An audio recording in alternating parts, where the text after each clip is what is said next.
Welcome to day 3 of Project 40K in 40 Day.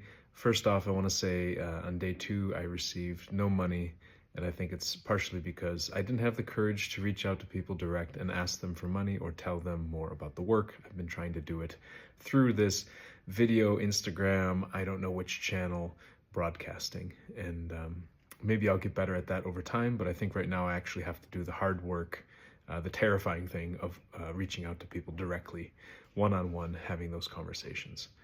The second thing I want to talk about is one other impetus, one other driving force for this project. And it was that I made a deal with my father that by June, if I weren't making, I think, $3,000 per month with this work, then I would quit. And for that, he would support me and my work from the beginning of the year until June.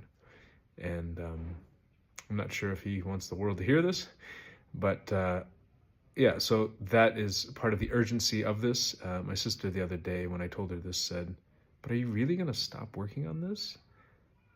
And I thought about it. It's like, I don't know if I can stop working on this.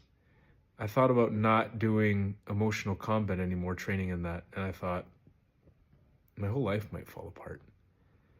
And I've been studying this stuff formally since 2012, but I wanted to go into conflict resolution after I graduated in 2007.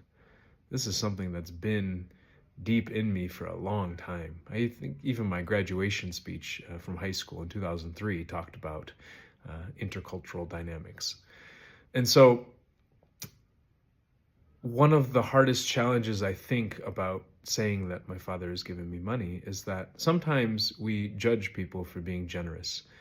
And you could say, oh, but all family give money to their kids. Well, not really. A lot of people are a lot more stingy when they're giving to their own family members.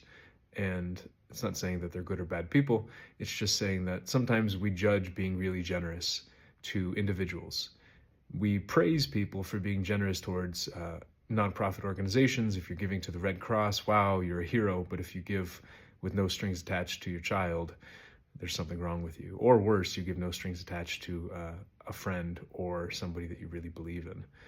So what can be really hard with this work is not only challenging the norms of asking, but challenging the norms of receiving, and also challenging the norms of giving with no strings attached to individuals. And I think a lot of times we judge it because sometimes we're just envious that we didn't have that growing up, or we wish other people would do that. And part of this is to try to grow the whole pie so that everyone can receive and give more unconditionally.